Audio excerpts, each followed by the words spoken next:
పేరిట చేరి వచ్చినటువంటి పరిశుద్ధులకు సంఘమంతటికి దేవుని నామమున శుభములు. దేవదేవునికి కృతజ్ఞతాస్తుతులు మరొక మారు చెల్లించుచున్నాను. Praise god. హల్లెలూయా, హల్లెలూయా, హల్లెలూయా.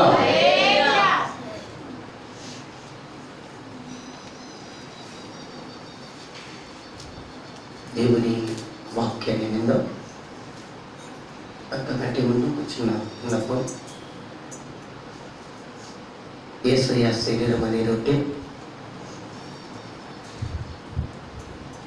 యేసు రక్తం అనే ద్రాక్షరసం మన మధ్యలో ఉన్నది.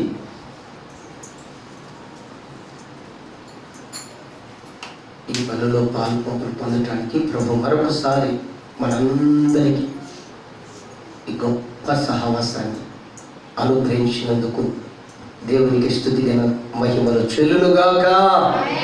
ఆమేన్.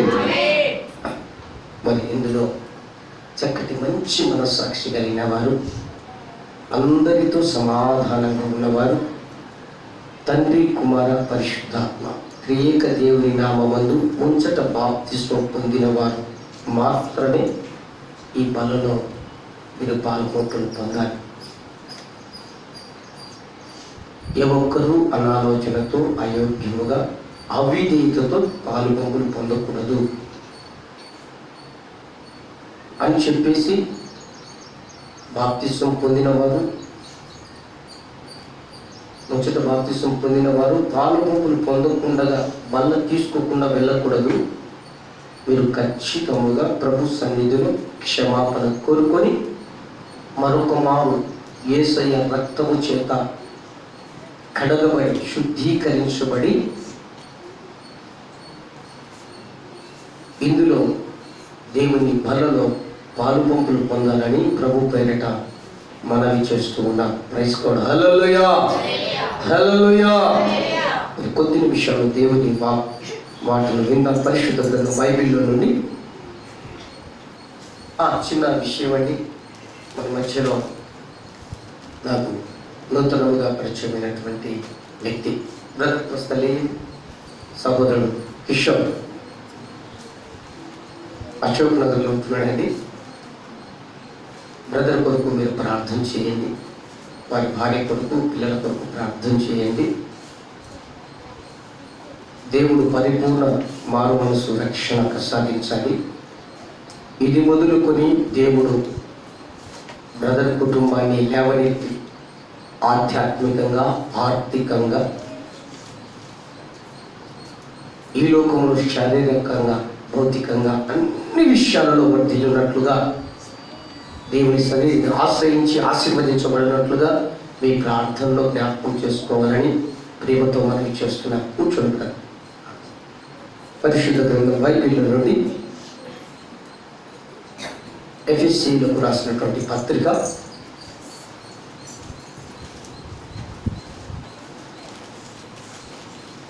అపోస్తలుడైన పౌలు ఎఫెసీయులకు రాసినటువంటి పత్రిక 4వ అధ్యాయం 30వ వచనాన్ని చదువుదాం. దేవుని పరిశుద్ధ ఆత్మను దుఃఖపరచుకుడి.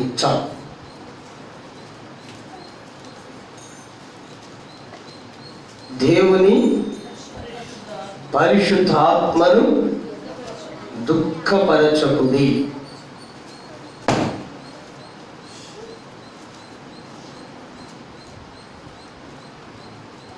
ఈ వాక్యము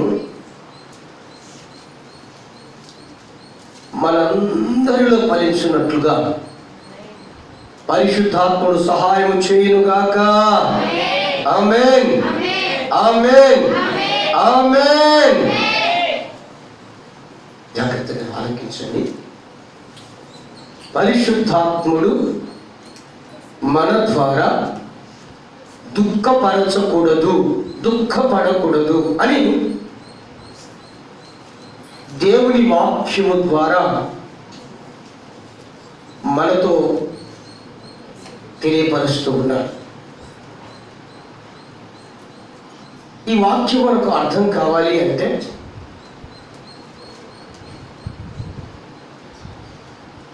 నేను మీకు ఒక నగ్న సత్యాన్ని తెలియచేయాలి. ఆ సత్యం ఏమిటంటే, దక్షిణ కొరియా క్రైస్తవ దేశంగా మార్చబడింది. దానికి కారణం ఒకే ఒక వ్యక్తి,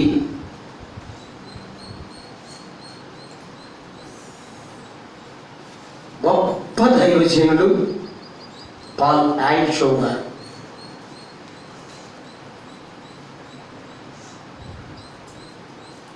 తన అనుభవములో పరిశుద్ధాత్ముడు నేర్పినటువంటి పాఠాలలో భక్త కోటికి ఒక విషయాన్ని తెలియజేశాడు. అదేమిటంటే,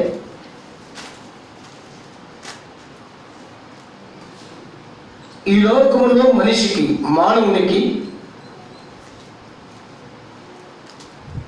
3 రకాలైనటువంటి ఆత్మలు పనిచేస్తూ ఉంటాయి.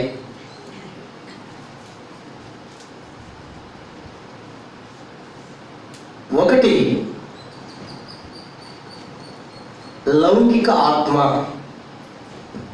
అనగా దేవుడు మట్టిని తీసి బొమ్మగా తయారు చేసి అందులో తన వాయువును ఊదగా నరుడు జీవాత్మాయను అని రాయబడింది. ఆదికాండం 2వ అధ్యాయం 7వ వచనంలో. ఒకటి లౌకిక ఆత్మ, దేవుడు అనుగ్రహించిన లౌకిక ఆత్మ. రెండవది దురాత్మ.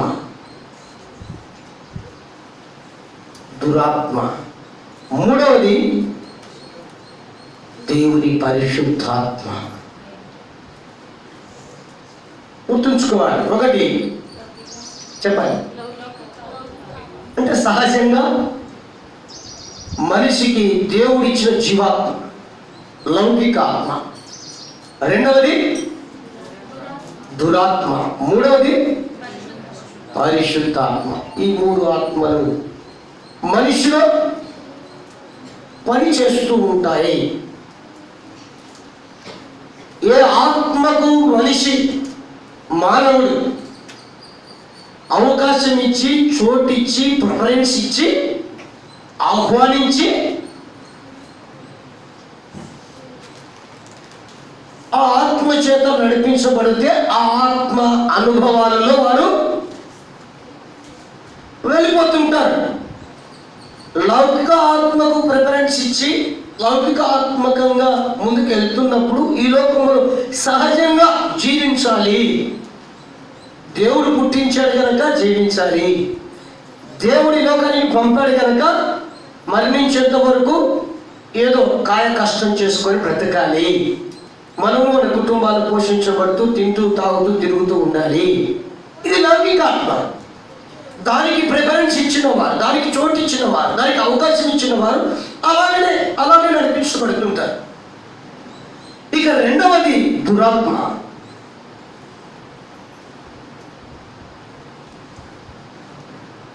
ఏ దేవుడైతే 24 పెద్దల చేత, 4 జూల కాలము చేత, కోట్లాది దూతల సమూహము చేత, శరాబు కెరాబుల మధ్య దీవారాత్రములు యెహోవా పరిశుద్ధుడు పరిశుద్ధుడు పరిశుద్ధుడు పరిశుద్ధుడు పరిశుద్ధుడు అంటూ కొనియాడబడుతున్నాడో ఆ దేవుడు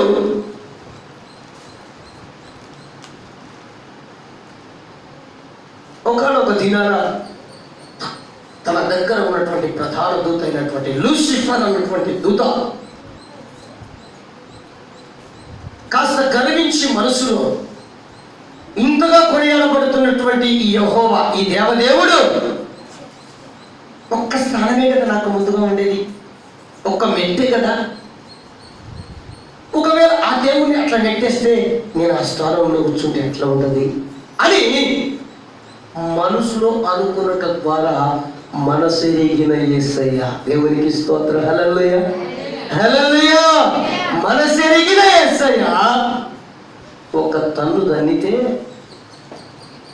భూమి మీద వచ్చి పడితే ఈ ముక్క చెక్కలుగా అయితే ఈ రోజున ఎన్నో ఏమండి విధాలుగా పిలువబడుతున్నటువంటి దురాత్మలు, ఒక మాట చెప్పాలంటే ఆ దేవుళ్ళగా దేవతలుగా పిలువబడుతున్నారు. ఎన్నో దురాత్మలు ముక్కలు చెక్కలుగా అంతపడి అందరినీ కూడా ఆ వాని వశం చేసుకొని వారి, ఎందుకంటే ఆ ఆత్మకు ప్రిఫరెన్స్ ఇచ్చేవాళ్ళు ఆ దురాత్మకు చెడ్డ మార్గంలోనే నడిపించబడుతూ ఉన్నారు. అవునండి, చూస్తున్నాం ఈ లోకంలో. ఇక మూడవదిగా దేవుని పరిశుద్ధాత్మ. ఇది పవిత్రమైనది, ఇది పరిశుద్ధమైనది, నిష్కలంకమైనది, మడత మచ్చ డాగు కలంకము లేకుండా నిరంతరము నిత్యము పవిత్రపరచబడిన లేక పవిత్రముగా ఉండే ఆత్మ దేవుని పరిశుద్ధాత్మ. ఈ పరిశుద్ధాత్మకు అనగా దేవుని పరిశుద్ధాత్మకు ఎవరైతే అవకాశం ఇచ్చి చోటిచ్చి ఆ ఆత్మకు ప్రిఫరెన్స్ ఇచ్చి ముందుకు నడుస్తారో వారంతా దేవుని పరిశుద్ధమైన మార్గములో పరిశుద్ధముగా నడిపించబడతారు. ఆమె హల్లెలూయా. అర్థమైనది? 3 ఆత్మలు పనిచేస్తూ ఉంటాయి. అయితే ఇక్కడ చెప్పబడిన ఆత్మ ఏ ఆత్మ? ఈ ఆత్మ లేఖనములో చదవబడిన ఆత్మ ఏ ఆత్మది? దేవుని పరిశుద్ధాత్మ. ఒకవేళ డౌట్ రావచ్చు, ఏంటండి మాస్టర్ గారు, మనిషే లేకపోతే నేల నుండి మట్టిని తీసి దేవుడు బొమ్మను చేసి బొమ్మ వట్టి బొమ్మగా మాట్లాడలేని బొమ్మగా ఉంటే దేవుడే కదా తన జీవాయువు ఊదితే జీవాత్మ అయింది, మనిషి నరుడుగా మార్చబడింది, అది దేవుడాత్మ కాదా అని కొందరికి అనుమానం రావచ్చు. నిజమే, అది దేవుడి ఆత్మే. నిజముగా దేవుని ఆత్మ అది 100% రైట్. అయితే కొంతకాలమైన తర్వాత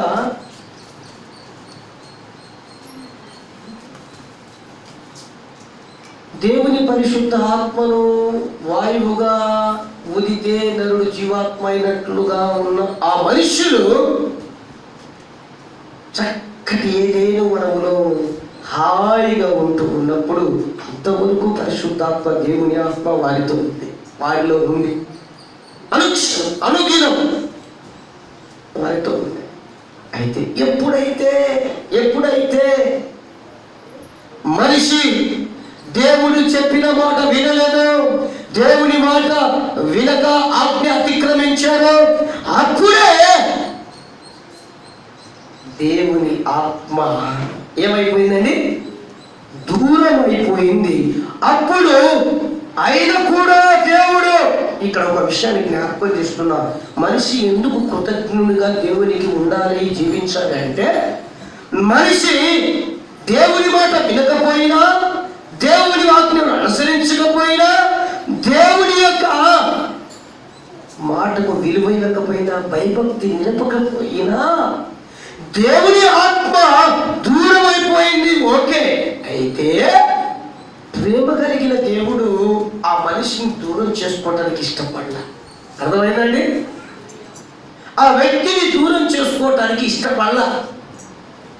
కొన్ని పర్యాలు మనం చర్చికి రాము, కొన్ని పర్యాలు ఇంట్లో ప్రార్థన చేసుకో, కొన్ని పర్యాలు వాక్యము వినం, కొన్ని పర్యాలు ఏమండి దేవుని యొక్క సన్నిధి అంటే భయం భక్తి ఉండదు. కొన్ని పర్యాలు దేవుని మరచి దేవుని విడిచి ఇష్టానుసారంగా వెళ్తారు. అయినా కూడా మనిషిని దేవుడు ఎందుకు ప్రేమిస్తున్నాడో తెలుసా? అచ్చు తన పోలికలో ఉన్నటువంటి ఆ మనిషి నరకానికి వెళ్త దేవదేవునికి ఇష్టం లేదు, నశించిపోవుట దేవదేవునికి ఇష్టం లేదు కనుక అందుకు దేవుని పరిశుద్ధాత్మ దూరమైపోయినా దేవుడు ఏం చేశారంటే మనిషికి లౌకిక ఆత్మనిచ్చి, అర్థమైంది ఇప్పుడు మనిషిలో 3 ఆత్మలు ఎందుకు పనిచేస్తుంటాయనేది, మనిషికి లౌకిక ఆత్మనిచ్చి, నైనా నీ లౌకిక ఆత్మను నీవు తీసివేసుకొని నా ఆత్మ అనగా దేవుని పరిశుద్ధ ఆత్మను ఆహ్వానించి మీరు నాకు చోటిచ్చి, మీరు నాలో లేదా నేను మీలో నివాసం చేసి, నేను చెప్పినట్లుగా మీరు నడుస్తూ ఉంటే, మీరు వెళ్తూ ఉంటే, మీరు మంచి మార్గములో, పవిత్రమైన మార్గములో, ఆ పరిశుద్ధమైన మార్గములో మంచిగా నడిపించబడతారు అని దేవుడు మరలా ఆ రోజున దేవుడు తన బిడ్డలతో చెప్పాడు. అయితే రాను రాను రాను రాను రాను రాను రాను రాను రాజు గుర్రం గాడిదైనట్లుగా మనుషులు కూడా రాను రాను రాను రాను రాను రాను రాను రాను ప్రారంభంలోనే బాగానే ఉంటారు. ప్రారంభంలో ఏమండి ఆంధ్రులు ఆరంభశుద్ధులు అంటారు. ఆరంభంలోనే సమయము, రోజులు, నెలలు, సంవత్సరాలు గడిచిపోయి కొలది రాజగుర్రం ధ్యాసనట్లుగా ఈనాడు మనుషుల జీవితాలు, విశ్వాసుల జీవితాలు అలా అయిపోయాయి. భయము భక్తి లేకుండా నాకు ఒక దేవుడు ఉన్నాడు, నన్ను పుట్టించిన వాడు ఉన్నాడు, నన్ను సృజించిన వాడు ఉన్నాడు, నన్ను కుటుంబముగా కట్టిన వాడు ఉన్నాడు, నాకు ఇచ్చిన కుటుంబాన్ని ఇచ్చిన దేవుడు ఉన్నాడు, నాకు ఆరోగ్యం ఇచ్చిన దేవుడు ఉన్నాడు, ఆయుష్ను పొడిగించిన దేవుడు ఉన్నాడు, చక్కగా పని చేసుకోవడానికి ఆరోగ్యం ఇచ్చిన దేవుడు ఉన్నాడు, సమస్యల్లో ఉన్నప్పుడు విడిపించడానికి దేవుడు ఉన్నాడు, బాధల్లో ఉన్నప్పుడు నెమ్మది కలిగజేయడానికి దేవుడు ఉన్నాడు అన్నటువంటి ఆలోచన సడని మనసులో రాను రాను రాను రాను పోయి పోయి పోయి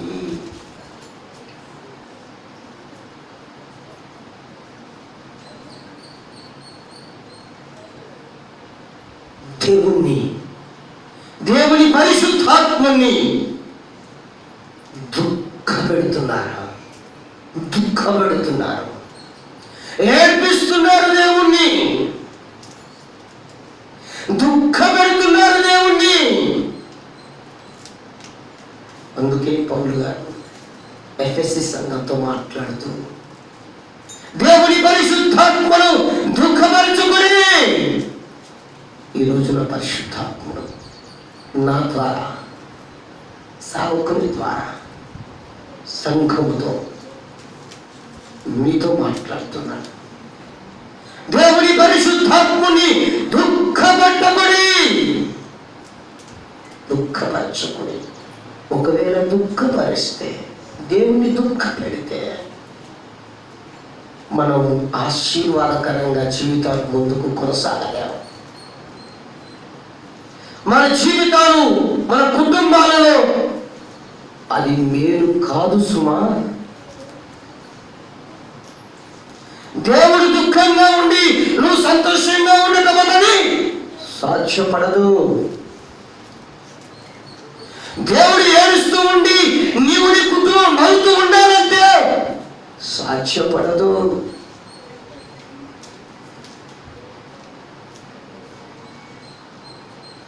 దేవుడు సంతోషపడాలి, తద్వారా మరింత పరలోకపు ఆయన సంతోషాన్ని దేవుడు మీకు, మీ కుటుంబాలకు, మనందరికీ అనుగ్రహించాలి. హల్లెలూయా, హల్లెలూయా. అందుకని మనం ఏం చేయాలంటే దేవుని పరిశుద్ధాత్మను దుఃఖపెట్టకూడదు.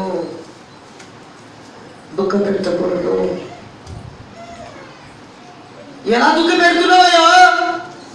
చర్చికి రాకపోవడం దుఃఖమేనా? సమయానికి రాకపోవడం దుఃఖమేనా? దేవునికి ప్రార్థన చేసుకోకపోవడం కూడా దుఃఖమేనా? దేవుని ఆరాధించకపోవడం కూడా దుఃఖమేనా? దేవుని స్తుతించకపోవడం దుఃఖమేనా? దేవుని యందు లేకపోవడం దుఃఖమా దేవునికి? అంటే నేను అంటాను 100% 200% నిజమే.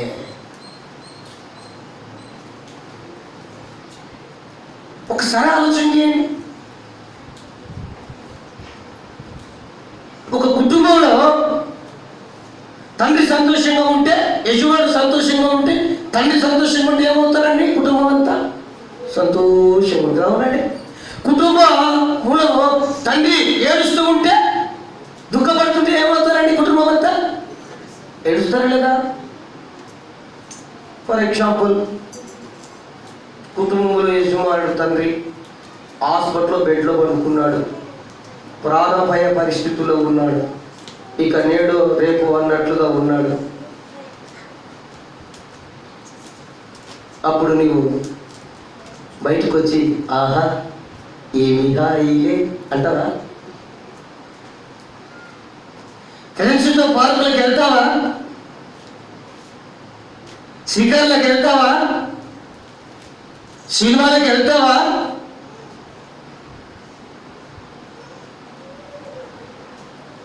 వారితో వీరితో కలిసి ఎంజాయ్ చేస్తావా?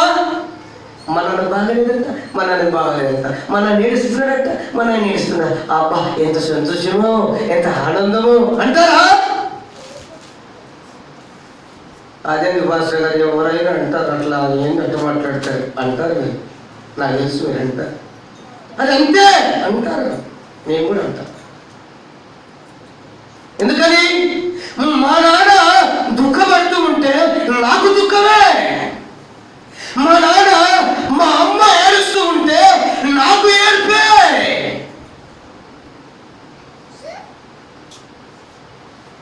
మా అమ్మని ఏడ్పించి నేను సంతోషంగా ఉండగలనా? మా నాన్న దుఃఖ పెట్టి నేను సంతోషంగా ఉండగలనా? నెవర్. ఎప్పటికీ అలా జరగదు. ఆ పరమ తండ్రి అయినటువంటి ఆ పరలోక రాజ్యములో నిత్యము ఉండి ఆత్మస్వరూపిగా మన మధ్యలో సంచారం చేస్తుంది. మనతో ఉన్న ఆ పరమ తండ్రిని, ఆ పరిశుద్ధాత్మని దుఃఖపెట్టి కుమారులముగా కుమార్తెలముగా మనము సంతోషముగా ఉండగలమా? ఉంటామా? నెవర్. అది ఎప్పటికీ జరగదు సుమా. భౌతికంగా కుటుంబంగా ఉన్నటువంటి మన కుటుంబంలో మన తండ్రిని మన తల్లిని దుఃఖపెట్టిన వారు, సంతోష పెట్టకుండా ఉన్నవారు మనము కూడా సంతోషం ఉండలేము. అట్ ద సేమ్ టైం పరమ తండ్రికి కుమారుల కుమార్తెలు మనమందరం కూడా మనం దుఃఖపెడితే, దేవుడు దుఃఖపడితే మనం సంతోషంగా ఉండగలమా? చెప్పగలరు ఎవరైనా? ఉండలేరు. అందుకే ఈ రోజున పరిశుద్ధాత్ముడు మనతో మాట్లాడుతున్నాడు. దేవుని పరిశుద్ధ ఆత్మను దుఃఖపెట్టకుడే. కుటుంబంలో ఒక తండ్రికి దుఃఖం కలగజేస్తే, ఒక తల్లి ఏడిస్తే ఏమంటారో ఏమనుకుంటారో తెలుసా అండి? ఆమె నాకు పుట్టలే, నాకు కూతురు కాదు. వాడు నాకు పుట్టలే, వాడు నాకు కొడుకు కాదు అంటారు. అవునా? అయితే పరమ తండ్రి అనడానికి హక్కు లేదా? ఆ దేవదేవునికి అనడానికి హక్కు లేదా? ఉంది. అయితే ఎందుకు అనట్లేదు అంటే, నా కుమారుడు, నా కుమార్తె, నా స్వహస్తాలతో నేను కలగజేసిన నా బిడ్డలు, అచ్చు నా స్వరూపములో, నా సొగసులో, నా పోలికలో నేను పుట్టించిన నా బిడ్డలు దుఃఖపడకూడదు, ఏడ్చకూడదు, కీడు అనుభవించకూడదు అన్నది ఆ పరమ తండ్రి యొక్క గొప్ప సంకల్పం. అంటే ఏ రోజైనా గ్రహించావా ప్రియమైన దేవుని బిడ్డ? ఏ రోజైనా నువ్వు గుర్తుపట్టావా? ఏ రోజైనా ఎదిగినావా? ఎన్నిసార్లు దుఃఖపెట్టింటావు, ఎన్నిసార్లు నీకు నేర్పించావు? ఒక్కసారి ఆలోచన చేయి. పరిశుద్ధాత్ముడు, దేవుడి పరిశుద్ధాత్మ ఏమండి పాపితో ఉండదు. అపవిత్ర మార్గాలలో అపవిత్రముతో ఉన్నవారు పాపములోనే ఉండి పాపములోనే పెరుగు తిరుగుతూ పాపమునే చురుకుంటూ పాపము మార్గములో నడుస్తున్నటువంటి వారితోడు, ఆ కుటుంబాలతోడు, పాపితోడు పరిశుద్ధాత్ముడు ఉండడు. ఎందుకని? వీళ్ళేమో అపరిశుద్ధులు, దేవుడేమో పరిశుద్ధులు. ఉండడానికి వీలవుతుందా? ఉండడు.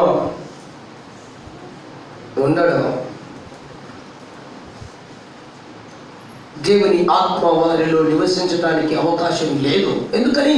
చోటు వల్ల, స్థానం ఇవ్వాల. నీ ఆస్తులు కోరుకోవట్లేదు, నీ అంతస్తులు కోరుకోవట్లేదు, నువ్వు సంపాదించిన సంపాదన కోరుకోవట్లేదు. లేదా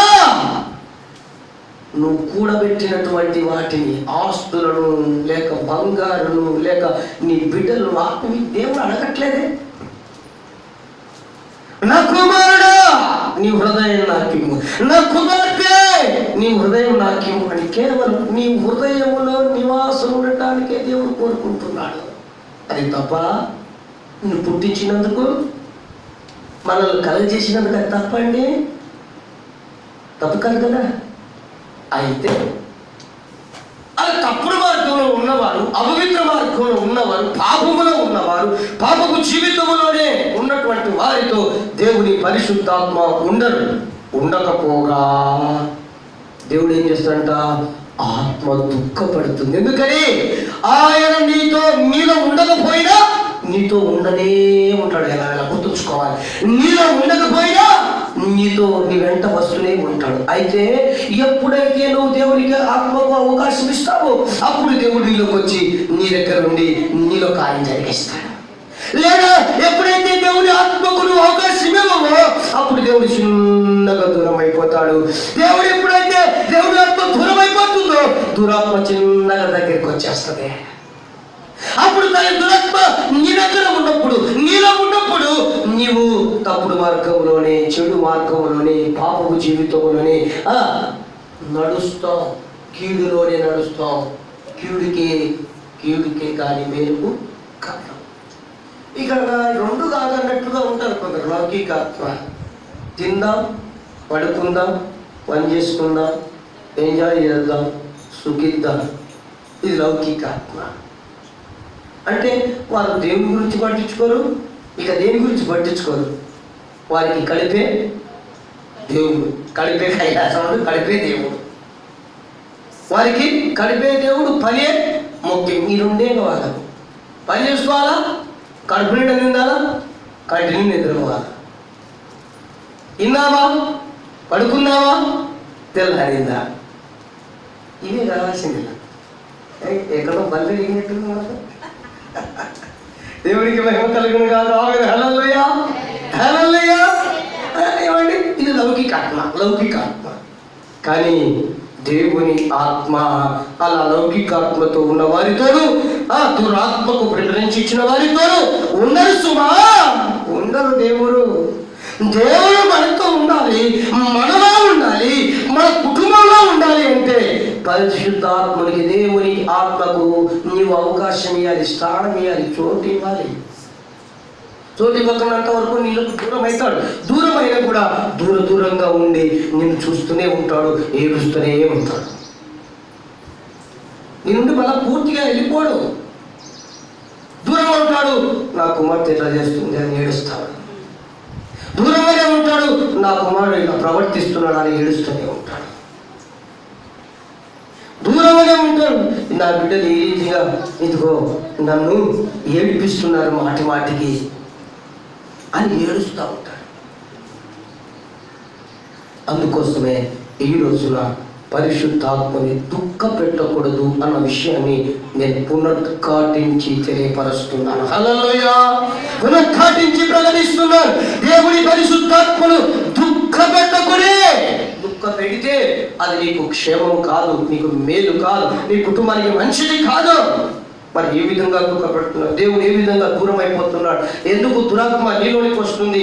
ఎందుకు దురాత్మకు అనుభవాలను నడుస్తూ నువ్వు కురిగిపోతున్నావు, బాధపడుతున్నావు, వేదన చెందుతున్నావు, సమస్యలు నెట్టివేయబడుతున్నావు, అనారోగ్యంలో ఉన్నావు?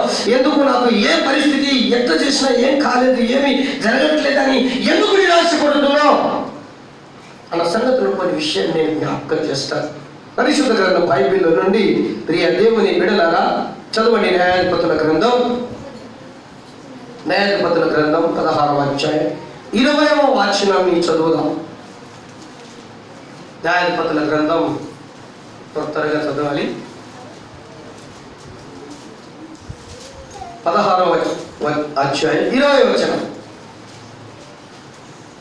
ఆమె సంసోను ఫిలిష్తీయులు నీ మీద పడుతున్నారనగా అతను నిద్ర మేలుకొని ఎప్పటి ఎట్లు నేను బయలుదేరి విడజిమ్ము కొనేదని అనుకున్నాను. అయితే యెహోవా తనను ఎడబాసనని అతనికి తెలియదు. దేవునికి స్తోత్రం. హల్లెలూయా. తెలియక ఈ విషయాన్ని నేను చక్కగా మీకు అర్థమయ్యేది నేను చెప్తాను. సంసోను తెలుసా అందరికీ? ఎక్కడ వాట్సాప్లో మాకు తారాసుకోలేదు అనుకుంటున్నారా? తెలుసు కదా సంసోను అంటే ఎవడురా? భలే భలే వీరుడురా ఉందా? ఆయన సంసోను అంటారే ఆయన గొప్ప వీరుడు అంటారా కదండి. అలాంటి భక్తుడండి సంసోను. అన్నా పిల్లలు ప్లీజ్ నాకే చూడండి బాబు. తెలుగే, నాకు ఇంగ్లీష్ కూడా కొంచెం కొంచెం వచ్చు.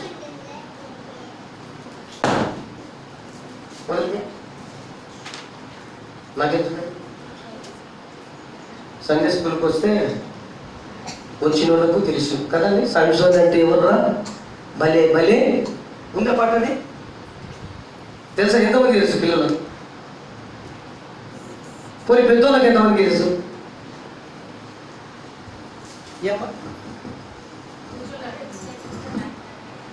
తల్లి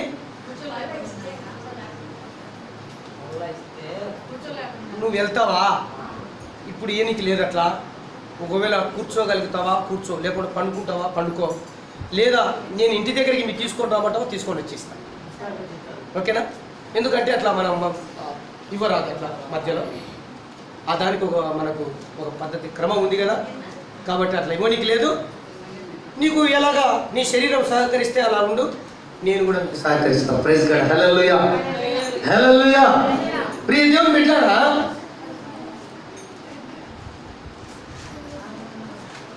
మీరు ఉండగలిగితే ఉండండి, లేదంటే ఇంటికి వెళ్ళి ఇంటి దగ్గర తీసుకొచ్చి ఇస్తాను. ప్రియ దేవుని బిడ్డలారా, ఈ సంసారం చిన్నతనంలోనే నాజీరు చేయబడిన వ్యక్తి, అనగా దేవునికి సమర్పణ చేయబడిన వ్యక్తి. పెరిగి పెద్ద అవుతున్నాడు. తల్లిదండ్రులు కూడా మాట్లాడారు, నాన్న తండ్రి ఇదిగో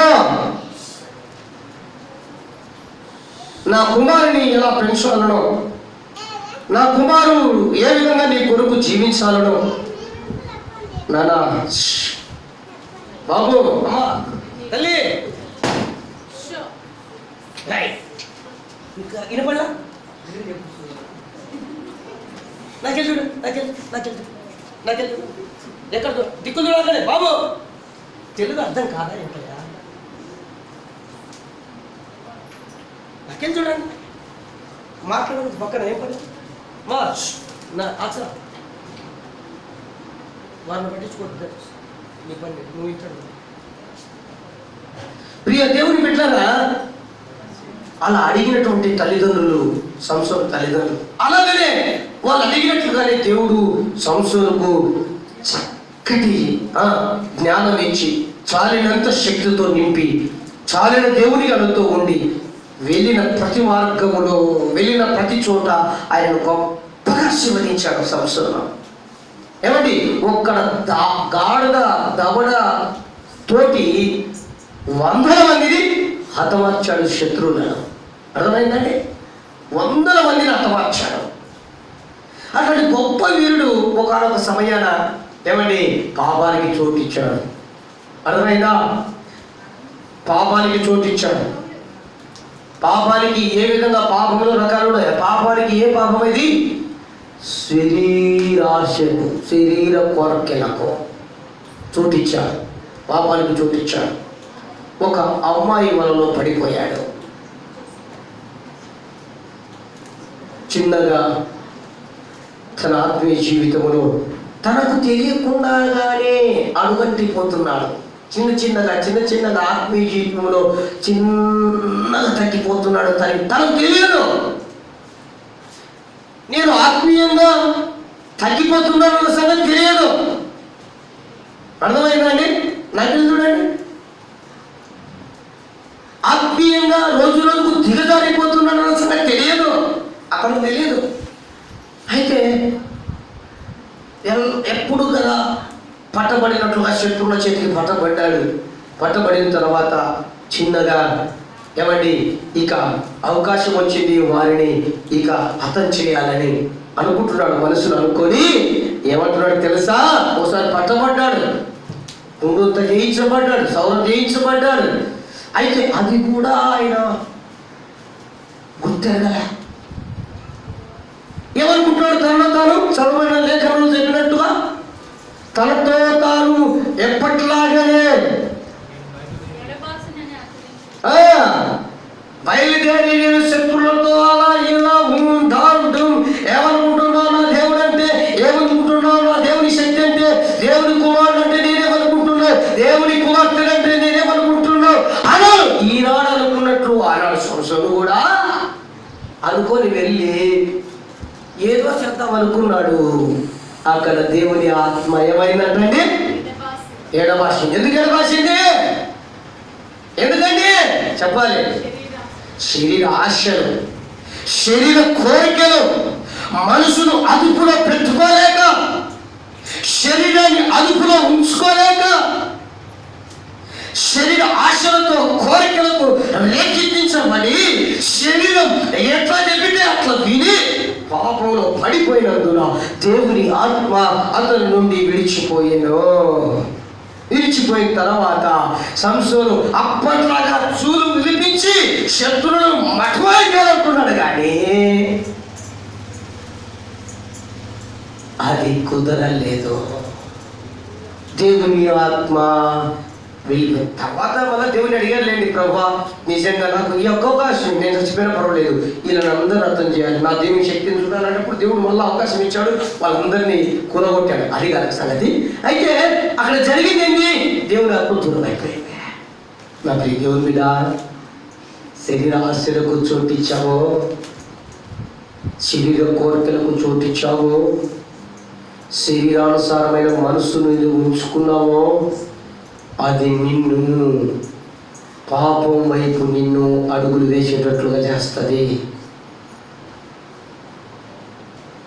ఈ శరీరము దేవుని ఆత్మకు ఎప్పుడు కూడా వ్యతిరేకంగా పోట్లాడతానే ఉంటారు శరీరాశలు. కాకపోతే అంటే దేవుడు మరి ఎందుకు నన్ను ఇలా పెట్టాడు అనుకుంటారు కదా. నువ్వు శరీర కోరికలకు చోటించావు, దేవుని దురాత్మకు నువ్వు చోటించావు కనుక శరీర కోరికలు వచ్చేస్తాయి అంతే.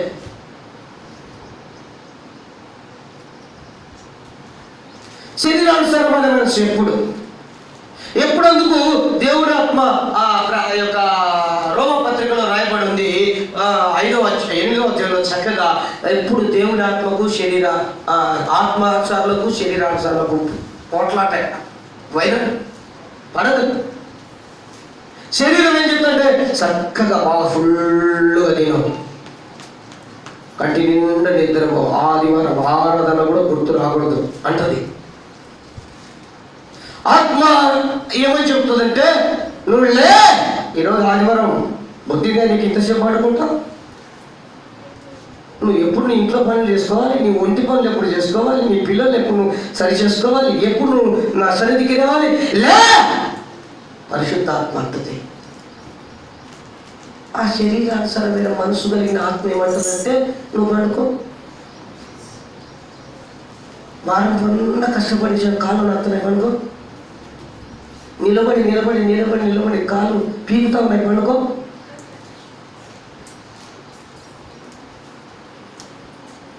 అయిన సమయం ఉంది పడుకో అని శరీరానుసారమైన మనసు. దేవుడు ఆత్మ అంటుంది నువ్వు లేచెల్లు రెడీగా పో, పిల్లలు రెడీ చేయి, ఇంట్లో వంటలు రెడీ చేయి, నీ భర్తలు చెప్పు, నీ భార్యకి చెప్పు, నీ పిల్లలకి చెప్పు. దేవుని ఆత్మ అంటది శరీరానుసారమైన మనసు అంటది నువ్వు లేచి మిట్ట మధ్యాహ్నం లేచి కాళ్ళ కింద వెళ్ళిన తర్వాత అప్పుడు అబ్బా తెల్లారిందా. శరీరానుసారమైన మనసు అంటది. అప్పుడు లేచి నీకు ఎలిగి వేడి నీళ్ళు పోసుకొని ఈ శరీరానికి బాగా కావాలి కదా, ఈ సుఖం కోరుకుంటాం ఎక్కువ. బాగా తినాలి, బాగా మొద్దుగా ఉండాలి, బాగా నునుపుగా ఉండాలి. ఈ శరీరం కోరుకునేది ఇది. దీనికి కష్టం అంటే ఓర్చుకోదు శరీరం, శ్రమ అంటే ఓర్చుకోదు శరీరం. దీన్ని బాగా మెప్తా ఉండాలి శరీరాన్ని. చూసుకోవాలి, చిన్న పిల్లలు చూసుకోవాలి అంటే ఈ శరీరం మనసు. లేచి కాళ్ళ కింద ధరించిన ఎండ వచ్చిందా అనుకొని మంచి వేడి నీళ్ళు చూసుకొని బాగా మంచిగా సమయం ఎంత కానీ ఆరాధన స్టార్టే కానీ దేవుని ప్రార్థన జరుగుతూనే ఉండనీలే. నువ్వేం చేస్తావంటే స్నానం చేసుకొని ఫ్రెష్గా 1 గంట సేపు నువ్వు రెడీగా, గంట సేపు రెడీగా. అర్థం ముందర నుంచి నువ్వు కదలాలి. పేరులో గొడవ పోయి ఇంకొకటి ఏంటంటే కొందరు చూస్తూ ఉంటారండి, ఇంకా నేనే ఇంకా పాట కొట్టాను ఎవరు కట్టుకో అంటారు. మొత్తం ఇంటాడు అందరూ తెల్ల గోడ పట్టేస్తున్నా వీళ్ళు మేడం మీద ఎందుకు రానుకుంటా ఒకసారి. వీళ్ళు ముఖానికి చూసుకోలేదు సున్నమైన అనుకుంటా. మరి ఇంత ఇంటి శరీరం ఏం చెప్తాక ఎక్స్పోర్ట్ చేసుకుంటుంది, అట్లా చూపించుకుంటుంది. ఇంకొక కొన్నిసార్లు ఏంటది, నీకు మనసు బాగలేదు కదా పడుకో, నీకు మనసు బాగలేదు కదా ఫ్రెండ్స్తో సినిమాకో లేదు పార్కుకో లేదు కలిసి ఏదో తాగు అయిపోతుంది. అది నాన్న కలిసి తాగు అయిపోతుంది.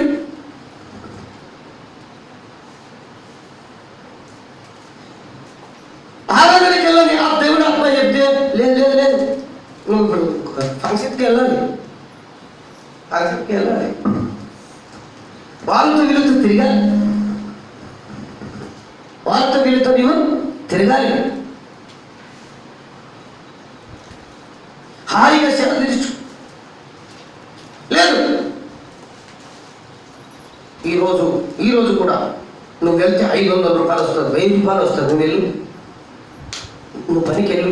ఏం ఒక్కరోజు పోకపోతే ఆరోగ్యం మునిగిపోతుంది, ఏమో పంపలు ఏమో మునిగిపోతాయా అని చెప్తుంది శరీరానుసారమైన మనస్సు. కానీ ఆత్మ చెప్తుంది అది తప్పు, అది వెళ్ళకూడదు.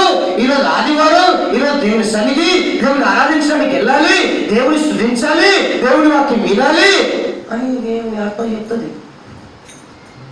ఏ వ్యక్తి అయితే శరీరానుసారమైన మనసు మీద పెట్టి దురాత్మకు చోటించి వెళ్తారో ఆ దురాత్మ ఆ మనిషికి నడిపిస్తుంది, ఆ మనిషిని నడిపిస్తుంది. ఎటువంటి నడిపిస్తుంది. లేదు దేవుని ఆత్మకు ప్రిపరేట్ చేస్తే ఒకవేళ సమయం దిక్కున వేసి చకచక రెడీ అయ్యి చకచక అందరినీ రెడీ చేసి సమయానికి క్రమముగా తప్పకుండా ప్రభు సన్నిధికి వచ్చి ప్రార్థించి దేవుని స్తుతించి ఆరాధించి దేవుని వాక్యం ధ్యానించి దేవుని వాక్యం విని దేవుని ఆత్మ చేసే పనులకే. కానీ శరీర అనుసారమైన మనస్సు దురాత్మ చేసే పనులు ఏంటో తెలుసా? ఈరోజు ఆదివారం హాలిడే, జాలీగా వెళ్ళు, ఫంక్షన్ చేసుకో, పార్టీకి వెళ్ళు, ఎంజాయ్ చేయి. శరీరం ఎందుకంటే ఈ శరీరం అలా కోరుకుంటుంది మరి. కానీ ఆత్మ నేను అడుగుతున్నా ప్రభునా, మనం ఒక సముఖునిగా ఈ శరీరానికి 3 గుట్ల ఎన్ని గుట్లు తింటారండి అన్న? 2 గుట్లనా 3 గుట్లనా? కొందరు రేపట్లో 5-6 గుట్లు కూడా తింటారు, కొందరు ఉండొచ్చులే అందరిగా కదా. కనీసం 3 గుట్లు తింటారు కదండి. మరి 3 గుట్లు తినే ఈ శరీరం అమ్మా నేను కూర్చోలేకపోతాను, నడవ నడుతున్నాయి ఆయన కూర్చోకండి వద్దండి. అబ్బా నేను నిలుచుకోలేకపోతున్నా, కొంచెం పడుకుంటా ఇంట. మంచిదే తల్లి, అట్లే నేను కాదా. 3 పూట్ల తిన్న శరీరానికి అంత పుష్టి లేకపోతే మరి ఆత్మ ఉంది లోపల, దేవుని పరిశుద్ధాత్మ ఉంది, ఆ ఆత్మకు భోజనం పెట్టకపోతే ఆ ఆత్మ బలహీనం కాదా? సెన్స్ ఉందా? ఎప్పుడైనా ఆలోచన చేసావా? ఈ శరీరానికి 3 పూట్ల 4 పూట్ల ఈ మాట ఇంకా ఎక్కువ తింటూనే ఉంటారు కొందరికి, తిను. మరి ఆత్మకు ఇప్పుడు ఆహారం పెట్టాలి. ఈ ఆత్మకి ఏం పెడతారు? లడ్డు తిను ప్రభా, మిఠాయి తిను ప్రభా, లేదు చికెన్ బిర్యానీ చేసి పెడతా తిను ప్రభా, ఆదివారం ఈరోజు నీకు పెడతా, నేను తింటా. నాకు దేవుడు అంటాడు, ఈ లడ్డు మిఠాయి బిర్యానీ నాకు అక్కర్లా. దేవుడికి స్తోత్రం, హల్లెలూయా. ఈ లడ్డులు మిఠాయిలు బిర్యానీలు నాకు చికెన్లు మటన్లు పనికిరామైనా నాకు నా వాక్యము, నా దేవుడి మాటలు, నా దేవుడి వాక్యము నాకు ఆహారము, అదే జీవాహారము. నాకు ఆ మాటలు కావాలి, ఆ వాక్యం కావాలి. అది తింటే నాకు ఎంతో తృప్తి. 3 గంటలు తింటాను, నీ శరీరం నీకు సహకరించాలా. పని ఎప్పుడు చేయాలో, కాసేపు కొట్టాలో కొట్టలేకున్నా, ఊడ్చలేకపోతున్నా, బోకులు ఎప్పుడు తేవాలో తోవలేకపోతున్నా. 3 గుంటలు 4 గుంటలు 5 గుంటలు తింటుకుంటా కూడా. ఎందుకని? ఆయన మా శరీరము నాకు ఆరోగ్యం భాగ్యం లేదండి అంటూ ఉన్నావు. ఇన్ని ట్యాబ్లెట్లు వేసుకుంటూ కూడా. మరి ఆత్మ ఉంది, దేవుడు నాకు పెట్టిన ఆత్మ ఉంది, పరిశుద్ధాత్మ వల్ల ఉంది. దీనికి నేను ఈ ఆత్మకు పోషణ ఆహారం ఎట్లా ఆలోచన చేసావా? ఏమండి, ఉదయం సాయంత్రం ప్రార్థన చేసుకోవాలనే, వాక్యం పఠించాలనే, దేవుని సన్నిధిలో వెళ్ళి నేను క్రమం తప్పకుండా వాక్యం వినాలన్న ఆలోచన ఆత్మకు కలగదా? దాన్ని ఏం చేస్తావు? భక్తులకి చంపుతున్నావు దేవుడి ఆత్మలను. ఏమండి, నువ్వు బిర్యానీ తిని దేవుడి ఆత్మకు పస్తు పెడుతున్నావు. నువ్వు ఇష్టం వచ్చినది మ్యాగీ, జాగి, బాగి, అన్ని వీసాలు, గరకూరలు, బట్కూరలు, గుడ్కూరలు ఏమేమో తిని అన్ని తిని అంటున్నావు. కానీ నేను నా ఆత్మను చంపుతున్నావు.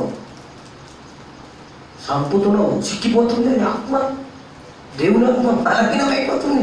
అందుకో కావాలి అందుకోనేమో మనకు ఏమండి సమస్యలు, బాధలు, కష్టాలు, శ్రమలు, ఇబ్బందులు, ఇరుకులు. అందుకే నేను కావాలి దేవుని సన్నిధికి రాలేకపోతున్నాను, దేవుని సన్నిధిలో ప్రార్థించలేకపోతున్నాను, దేవుని స్తుతించలేకపోతున్నాను. దేవుని పరిశుద్ధాత్మ నీలో ఉంటే నువ్వు సమస్యలను లెక్క చేయవు, బాధలను లెక్క చేయవు, ఇబ్బందులను లెక్క చేయవు, అనారోగ్యాన్ని లెక్క చేయవు. నీవు నాలో ఉన్న పరిశుద్ధాత్మునికి నేను ఆహారాన్ని పెట్టాలి, నేను ఆ రీతిగా ఆ ఆత్మను పోషించాలనే ఇంకిత జ్ఞానం కలుగుద్ది.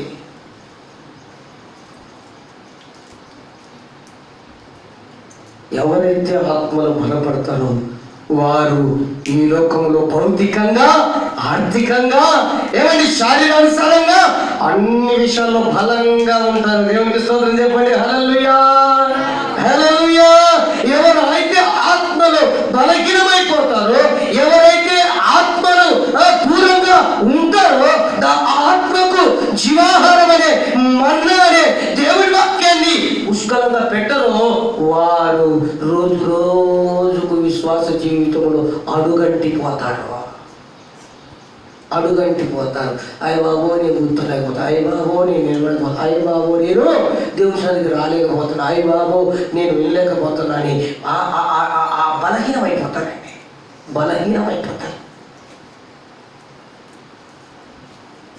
ఈ సంగతి మీకు తెలుసా? ఆనాడు సంసోను కూడా ఎప్పటికప్పుడు అలానే దేవుని శక్తి ఉందనుకొని పాపం పొరపాటు పడ్డాడు. నువ్వు పొరపాటు పడుతున్నావా లేదా తెలిసి తప్పు చేస్తున్నావా?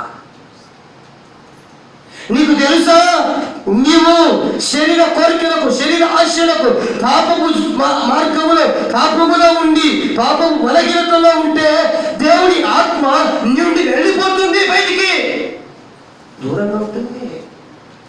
దేవుడు దూరంగా ఉంటే నీకు ఆశీర్వాదాలు కూడా దూరం అయిపోతాయి, మేలు కూడా దూరం అయిపోతాయి, ఆరోగ్యం కూడా దూరం అయిపోతుంది.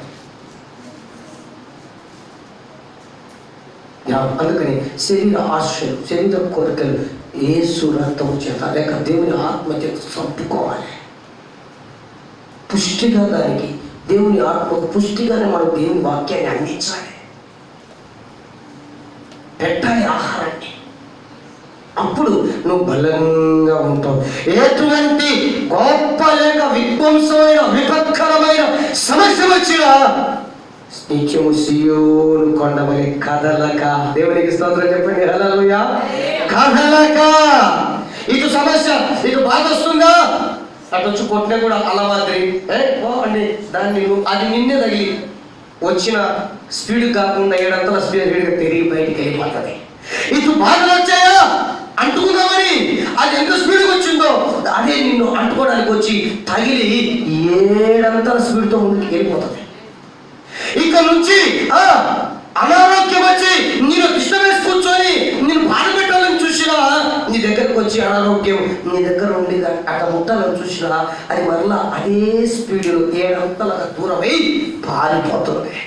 లేదు ఎనగా నేను పన్నాగంబడు శత్రువులు నీకు తెలియకుండానే నిన్ను మభ్యపెట్టి వెనక నుండి వచ్చి రకరకాలుగా నేను హింసించాలని, బాధ పెట్టాలని, కీలుకు నెట్టేయాలని, లేక నిన్ను నీ కుటుంబాన్ని నాశనం చేయాలని, వాడు బాణంతో అగ్నిబాణంతో విసిరేయాలని అలా వచ్చినా వెనుకల వెన్నెముకను తగిలి కూడా అది అదే స్పీడ్లో 7 అంతలో తిరిగి వెళ్ళిపోతుంది. తెలుసా విషయం? ఏం చేయలేవు మిమ్మల్ని. కానీ ఆత్మ బలంగా లేకపోతే నీకు తెలియకుండానే ఆత్మ దూరం అయిపోతుంది. నువ్వు అనుకుంటావు నేను పెద్ద గొప్ప విశ్వాసంలే, నేను గొప్ప భక్తుని కదా, భక్తురాల్ని కదా నువ్వు అనుకుంటావు. నువ్వు అనుకుంటుండాల్సిందే. మనం అనుకుంటుండాల్సిందేనా? ఎప్పుడు నేను భక్తురాలని గొప్పగా ఫీల్ అవుతాం, విశ్వాసాన్ని ఫీల్ అవుతాం అంటే దేవుని ఆత్మను మనం పుష్కలంగా దానికి ఆహారం అందించినప్పుడు. హల్లెలూయా. ఆహారం ఎలా అందిస్తావు?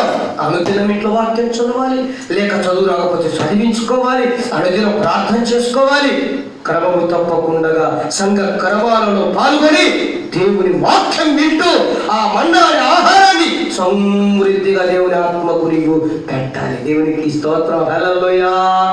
హల్లెలూయా. కనుక జ్ఞాపకం చేసుకుందాం ప్రియ దేవుని బిడ్డ. ఈ విషయం తెలుసా?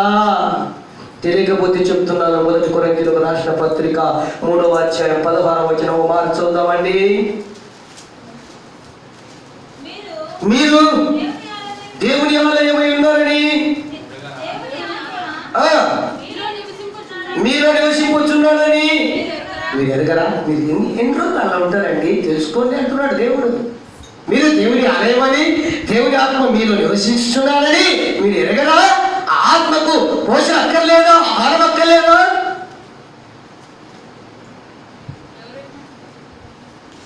రోమపత్రిక 8వ అధ్యాయం 7వ వచనం. ఏలయనగా శరీరానుసారమైన మనస్సు దేవునికి విరోధమై ఉన్నది, అది దేవుని ధర్మశాస్త్రముకు లోబడదు, ఏమాత్రమును లోబడదు. కాగా శరీర స్వభావము కలవారు దేవుని సంతోషపరచలేరు. దేవుని ఆత్మ మీలో నివసించిన ఎడల మీరు ఆత్మ స్వభావం గలవారే కానీ శరీర స్వభావం కలవారు కాదు. అర్థమైందండి? మీలో దేవుని ఆత్మ నివసించుతుందని మీరు ఎరగరా? మీరు దేవునికి ఆలయం ఉన్నారు, మీరు ఎరగరా? శరీరానుసారమైనటువంటి మనసు కలిగినటువంటి వారు దేవునికి లోబడరంట, దేవుని వాక్యానికి లోబడరు, ధర్మశాస్త్రానికి లోబడరు, దేవుని సేవకుని మాట వినరు, దేవుని సేవకుని మాటకు లోబడరు.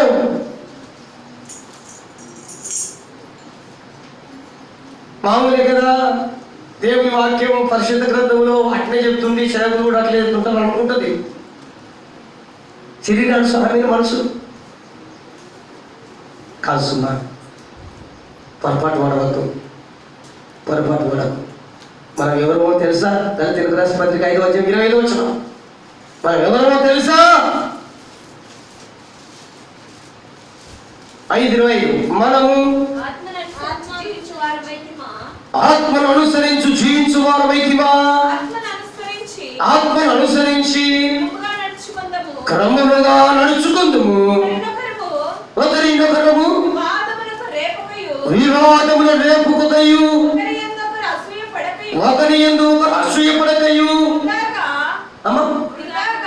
వృధాగా అతిశయపడక ఉందుము. జాగ్రత్త. కొందరికి శరీరానుసారంగా లోక సంబంధంగా కొందరు కలగగానే నాకేం కొదవా, నాకేం తక్కువ అనుకుంటారు, అతిశయపడతారు. శరీరంతో నాకేం డబ్బులు కొదవండి, ఆస్తి కొదవండి, అంతస్తులు కొదవ, ఇల్లులు కొదవండి, స్థలాలు కొదవండి, ఆ బంగారు కొదవండి, నా పేరు ఏమనుకుంటున్నావు, నేనంటే ఏమనుకుంటాను. ఏమండి? అతిశయపడుతున్నారు. అహంభావం పెరిగిపోతుంది, గర్వం పెరిగిపోతూ ఉంది. శరీర మనసుతో ఆలోచన చేసి ఆత్మానుసారముగా నడుచుకోవలసిన వారు తెలియకుండానే దురాత్మకు వాళ్ళు అప్పగించుకొని ఈనాడు ఎన్నో కుటుంబాలు, వ్యక్తులు విచ్ఛిన్నమైపోతున్నారు తెలుసా? శోధించబడుతున్నారు తెలుసా? విశ్వాస భ్రష్టులుగా మారిపోతున్నారు. మీకు తెలుసా? ఎందుకు? మనము దేవుని ఆత్మలో ఉన్నవారమని తెలియక, మనము దేవుని ఆత్మలో ఉన్నవారమని మనకి తెలిస్తే మనము దేవుని ఆత్మానుసారంగా నడుచుకోవాలి కదా. నడుచుకుందాము. కనుక ఈ శరీర ఆశలు, కొరకెలు అనే పాపాలు పాతిపెట్టబడాలి ఈ రోజున. క్రైస్తవుడు హల్లెలూయా, హల్లెలూయా. అప్పుడు దేవుని ఆత్మ మనలో ఉంటాడు, మనలో నివాసం చేస్తాడు, మనల్ని ఎంతగానో అన్ని విధాలు ఆశీర్వదిస్తాడు. దేవుని స్తోత్రం చెప్పండి. హల్లెలూయా, హల్లెలూయా, హల్లెలూయా. ఇక రెండో విషయాన్ని జ్ఞాపకం చేస్తున్నా. మొదటి సమూయేలు గ్రంథం 10వ అధ్యాయం 6వ వచనం చదవండి. నేను ముగిస్తున్నాను. యెహోవా ఆత్మ నీ మీదికి బలముగా దిగివచ్చును. నీవు వారితో కలిసి ప్రకటన చేయుచుండగా నీకు క్రొత్త మనస్సు వచ్చును. ఒకనొక దినాన మరలా చెప్తా సందర్భంలో మీకు ఆల్రెడీ చెప్పి ఉంటా, జ్ఞాపకం చేస్తున్నా. సౌలు అన్నటువంటి వ్యక్తి ఉన్నాడు. క్షమించండి, సౌలు అనే వ్యక్తి ఉన్నాడు. ఆయన గాడిదలను కాసుకునే వ్యక్తి. గాడిదలు పోయింటే వాళ్ళ ఆయన పంపిస్తే వెతకడానికి వెళ్తున్నాడు. అయితే వెళ్తున్న సందర్భంలో గాడిదలు దొరకకపోయేసరికి మా నాన్న ఏమంటాడు, నేను ఇంటికి ఎలా వెళ్ళాలో, ఇచ్చిన డబ్బు తిండి అంతా అయిపోయింది, ఏం చేయాలో అర్థం కాలేదు. అయితే ఇలాగ ప్రార్థన చదువుతుంటే ఒక చోటికి వెళ్ళాడు. వెళ్తే అక్కడ దేవుని ఆత్మ ఆయన పైకి దిగిరాగా క్రొత్త మనస్సు పొందుకున్నాడు. దేవుని స్తోత్రం చెప్పండి. హల్లెలూయా. క్రొత్త మనస్సు పొందుకున్నాడు. ఇక పాత స్వభావం లేదు, పాత మార్గం లేదు, పాపం అలవాట్లు లేవు. క్రొత్త మనస్సు. అలా క్రొత్త మనస్సు ఇచ్చేసరికి దేవుడు నిజంగా సౌలు ఎంతగానో ఆశీర్వదించబడ్డాడు. ఇశ్రాయేలీయులకు మొట్టమొదటి రాజుగా చేయబడ్డాడు. 40 సంవత్సరాలు ఏకధాటిగా సుపరిపాలన అందించాడు. తన రాజ్యంలో ఉన్నవారు అందరూ, ఆ కుటుంబ బిడ్డలు అందరూ తను సుభిక్షంగా, క్షేమంగా, దీవెనకరంగా, ఆశీర్వాదకరంగా నడిపించబడ్డారు. ఎన్నో సమస్యలు రాగా, ఎంతో మంది శత్రువులు ముట్టగా ఎవరు ఏం చూసుకోలేకపోయారు. దేవుని ఆత్మ ఆయనలో ఉంది కనుక ఆయన జయించగలిగారు. అయితే ఇంతవరకు చెప్పినట్టు రాను రాజుగుర్రం వేస్తున్నట్లుగా సమయాలు గడిచిపోద్ది. ఏమైందంటే సంవత్సరాలు గడిచిపోద్ది. ఏమైపోయిందంటే సౌలుకు ఒకలాంటి అతిశయం గర్వం ఏర్పడింది. ఒక్క మాటలో చెప్పాలంటే అవిధేయత ఏర్పడింది. అవిధేయత.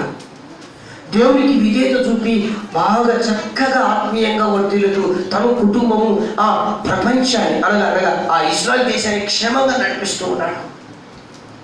ఎప్పుడైతే అవిధేయతకు చోటిచ్చాడో, దేవుని లోబడకుండా పోయాడో, ఎప్పుడైతే దేవునికి అవిధేయత చూపించి ఆ మంత్రగాళ్లను శకునగాళ్లను ఆశ్రయించాడు. ఎప్పుడైతే అలాగా దేవుని మాట ఎక్కట్టించాడు, వెంటనే చూడండి 1 సమూయేలు గ్రంథం 16:14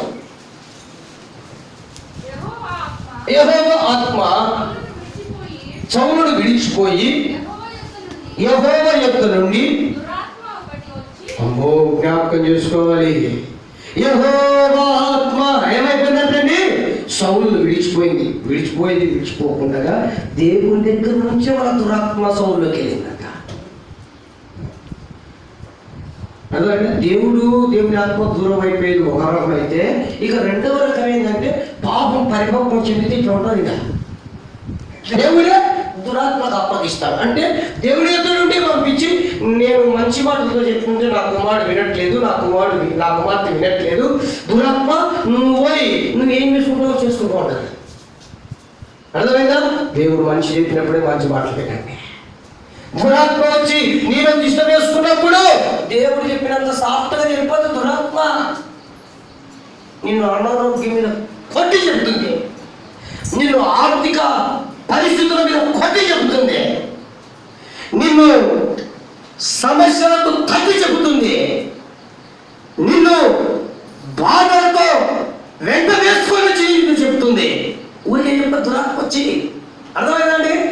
దేవుడైతే చక్కగా ప్రేమ కలిగిన మాటలు మంచి మాటలు చెప్తాడు, కానీ దురాత్మతో చెప్పదు, కొట్టి చెబుతుంది, అవసరమైతే తన్ని చెబుతుంది. దేవుడు అట్లాంటోడు కాదు కనుక దురాత్మకు, అందుకనే ఆ యొక్క రోమపత్రికలో ఉంది కొందరంట భ్రష్టాత్మకు దురాత్మకు అప్పగించే. ఎందుకని దేవుడు ఎంత చెబుతున్నా వినక, దేవుడు ఎంత మాట్లాడుతున్నా లోబడక, దేవుడు ఎంత చెప్తున్నా విజేత చూపక, దేవుడి వాక్యమే దేవుడి పరిశుద్ధంగా ఇలానే అలానే నా జీవితం నాదే అనుకుని ఎంత అట్లా వెళ్ళినా కొన్ని పర్యాలు ఏం చేస్తారంటే దేవుడు తన ఆత్మను దూరంగా ఉంచుకొని ఏం చేస్తాడంటే దురాత్మకు అవకాశం ఇస్తాడు. అప్పుడు దురాత్మకు అవకాశం ఇస్తే నీ జీవితం అతలాకుతలమైపోతుంది. జాగ్రత్త సుమా. నీ కుటుంబ వ్యవస్థ అతలాకుతలమైపోతుంది. జాగ్రత్త సుమా.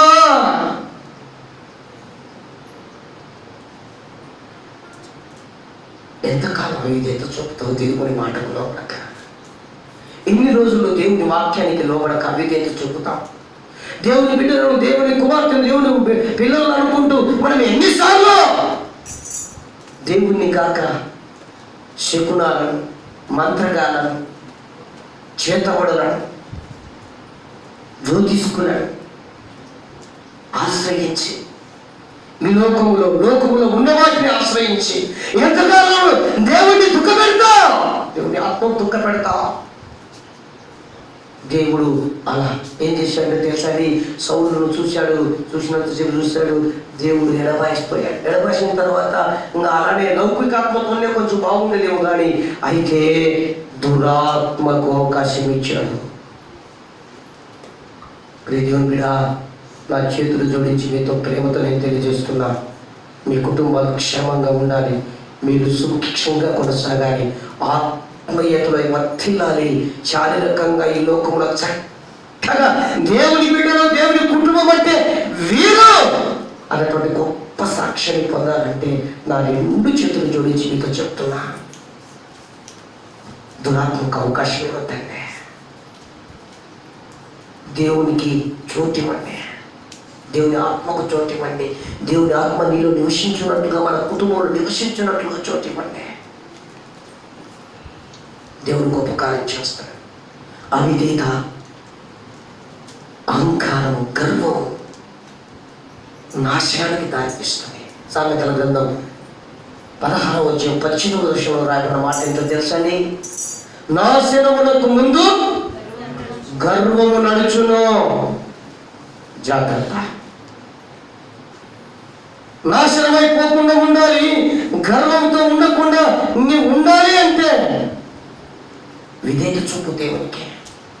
ఇప్పుడైనా ఎన్నిసార్లు నువ్వు దేవుని గాయపరిచావో, బాధ పెట్టావో, గర్వపడి, దుఃఖపడి, లేకపోతే అవిధేయత చూపి, దేవుని మాట వినక సమస్యలని సాకు చెప్పి, బాధలని సాకు చెప్పి, ఇబ్బందులని సాకు చెప్పి, దేవుని ఆత్మకు దూరమై, దేవుని సంఘానికి దూరమై, దేవుని సహవాసానికి దూరమై, దేవుని యొక్క వాక్యానికి దూరమై, దేవుని సన్నిధిలో ప్రార్థించడానికి దూరమై నువ్వు ఎన్నిసార్లు దేవుని బాధ పెట్టావో, దేవుని హింసించావో, దేవుని దుఃఖ పెట్టావో నాకు తెలుసు. కానీ ఈ రోజున ఒక సేవకునిగా నీకు క్షేమం కలగాలని, నీ కుటుంబం క్షేమంగా ఉండాలని ప్రేమతో తెలియచేస్తున్నా. ఇప్పుడైనా గోజాడి ప్రభుని అడుగు. దేవుడు ఏం చేస్తాడో తెలుసా? యోహాను సువార్త 20:22. ఇప్పుడైనా నీ చేతులు జోడించి ఒక్క మాట